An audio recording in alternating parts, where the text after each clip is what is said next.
Good morning, good afternoon, or good evening, and assalamu alaikum. Today is Monday, July 11th, 2024, and we are on Mentorship Moment number 13. Today has been a beautiful and amazing day, and I'm in my reflection mode. That's where I like to be. So I'm reflecting upon the journey so I can figure out my next steps. And I have to reflect on my days before I even embraced Islam. Health is a form of wealth. So before I embraced Islam, I was heavy. But I wanted a different life.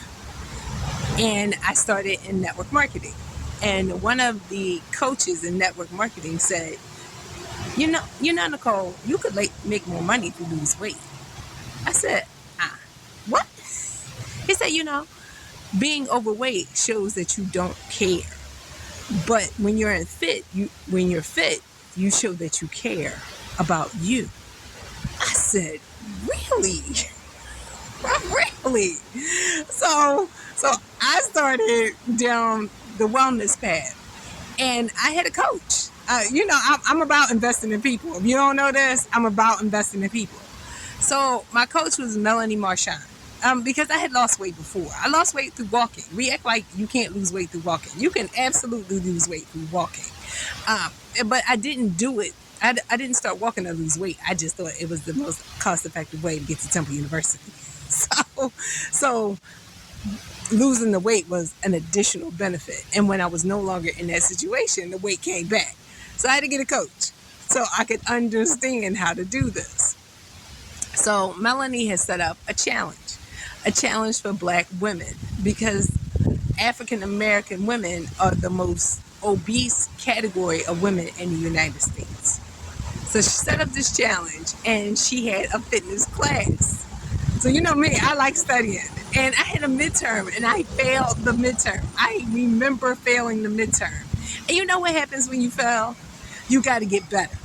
So now, I think this was 2007, 2008. I still remember the 5 important factors regarding health. They are eating, sleep, cardio, weight training, which I can't stand, and stretch. During that, the challenge was like maybe 30 days. I didn't lose that much weight, but in 30 days, you can start a routine. And that's the point of 30 days, to get to a routine. So I think I went from a size 18 or 20 to a size 12. But my goal was a size 16. So again, I had went further than I imagined. So I tell you this story because I felt like I could lose weight, and exercise was my means of losing weight until I came to Islam. So Islam taught me the benefits of fasting during those 30 days of Ramadan. And I had started fasting outside of Ramadan because that first year was so hard. I just didn't want to go through that experience again. So the month of Shaban, I would start fasting. And of course, I read a book. So after I finished Broad Street Run, I was introduced to this book, Cashing Out, by one of my Facebook friends. See, I use social media to network. I'm just going to read you a section from page 56 and page 57. The ultimate purpose of income is freedom, and it starts with having a basic sense of security. Being financially secure means that your immediate needs are met, but it doesn't mean that you have the nicest version of your needs. It simply means your days and decisions aren't burdened by the inability to acquire resources. You have enough to get by and aren't at immediate risk of financial catastrophe. It is also important to note that any money spent at this stage is not working for you. You're working for it. We found that reducing spending on the big three, housing, transportation, and food, offers the biggest bang for your buck in this phase. That means potentially downsizing, relocating to a more affordable area, sharing a home, or taking advantage of creative mortgage refinancing options available for those who qualify and can afford to take that path. It also includes sharing a car, selling a car, or driving older cars. Lastly, it means cooking at home as much as possible. What? I think I have a little foot and mouth disease because prior to this, I said to myself that I did what the book asked me to do. I cut down my housing, I cut down my transportation. And in exchange, I could have all the food that I wanted. So when I read this, I said, what? No, that can't be. So I had to go back and look at my numbers. And my food budget was ridiculous. And I don't think I realized it until I read it. Because we spend money every day on food. And it's a cycle that you have to decide to break at some point. The thing about buying that coffee and that breakfast sandwich in the morning is just to get you to spend money throughout the day. So I really had to reevaluate and realize that my food budget was ridiculous.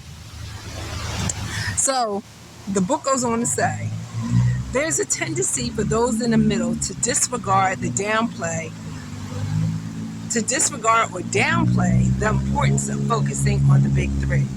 This is because people in the middle have dedicated huge parts of their life to working toward an anticipation of living in their dream home, driving their dream car, and eating out as often as they want.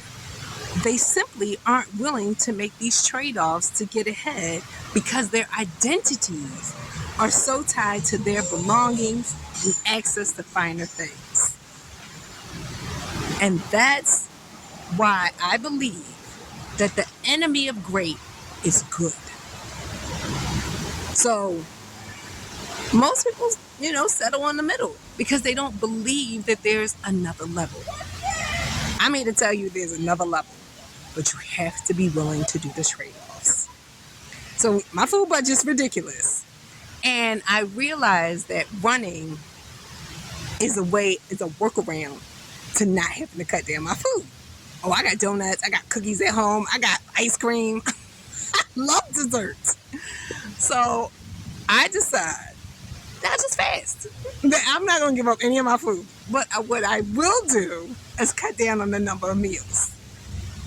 And that's how I started adding fasting to my routine. To get to the next level by cutting down my food budget but still keeping all my food. Just not as much. But now, I think it's been 8 months, something like that. I've fasted at least 1 day a week. My goal is 2 days a week. I need it for the clarity. See, what I was doing with that food is using it to suppress my emotions. So that when something bad happened to me, I didn't really take it as bad because I could just eat something and it magically wouldn't be as bad because I had fulfilled my emotional need. And I don't do that. Now I want the clarity because we're now outside of my capabilities. I'm way past what I expected of myself. I'm, that person who wanted a size 16 and the goal was a size 12. She just didn't know it. So I actually want the clarity. The clarity is more important than the food. So that's the message of today. You can make your intention, but there's always a different reason. And it's your job to go deep inside yourself and figure it out. Assalamu alaikum, and thank you for joining me. Bye-bye.